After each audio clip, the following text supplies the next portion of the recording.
Continuing our study guide of Amoris Laetitia, I'd like to call your attention to a common theme that we must keep in mind in reading through this important, interesting, and in a lot of ways beautiful letter from Pope Francis. The last time I talked to you about keeping in mind to whom is he talking. In this chapter, in this little clip, I want to call your attention to an elephant in the room that's not being mentioned. And if we recognize the elephant, if we recognize the huge issue that is there, that's real, and we're able to synchronize it with what the Pope is saying, good, thumbs up, carry on. If we, depending on how we deal with that elephant in the room, and what I'm referring to is the major teaching of the Catholic faith on artificial contraception and sterilization contained in Pope Paul VI's encyclical Humanae Vitae. Keeping that in mind, we read this in chapter 60. It's not paragraph 60. This brief chapter, chapter 3, will summarize the Church's teaching on marriage and the family. Here too, I will mention what the Synod Fathers had to say about the light offered by our faith. They began with the gaze of Jesus, and they spoke of how he looked upon the women and men whom he met with love and tenderness, accompanying their steps in truth, patience, and mercy as he proclaimed the demands of the kingdom of God. The Lord is also with us today as we seek to practice and pass on the gospel of the family. Beautiful in a lot of ways. However, I'd like you to think about what he is saying in light of whether or not you agree or disagree, you accept or dissent from the Catholic Church's teachings on Humanae Vitae.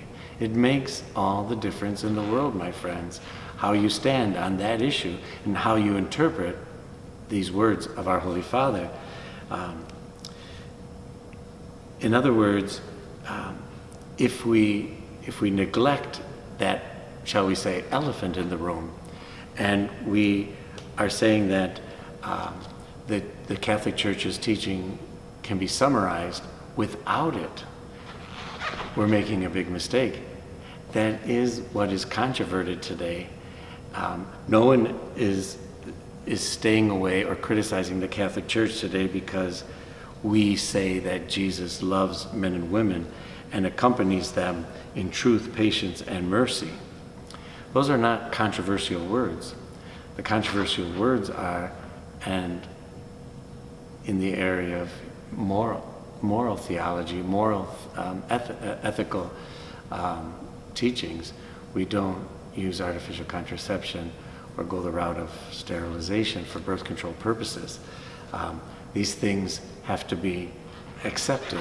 They have to be kept in mind as we summarize the basic teachings of the Catholic Church on marriage and the family. To ignore these teachings in the world today would be a little bit like if I was trying to explain the Protestant Reformation without reference to the papacy.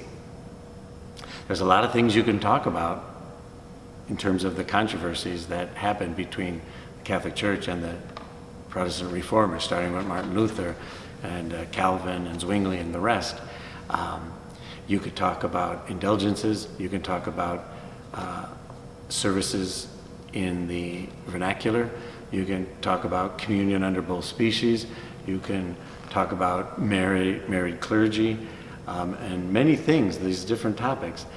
And all those, if Martin Luther stick just to those topics and tried to pull the church along, shall we say, in that way, there never would have been something called the Reformation.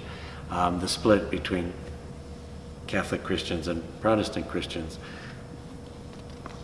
that the papacy was brought in and denied, is a part of the Protestant Reformation. And to deny that is not to give a full summary of what happened in the 16th century. So too, my friends, when listening to the Pope, and if he's giving a summary of the Catholic Church's teachings on marriage and family without helping us understand better those controversial teachings of Humanae Vitae, we're not helping at this point. God bless you for listening. Stay tuned next time. I'm Father Tom Koys. God love you.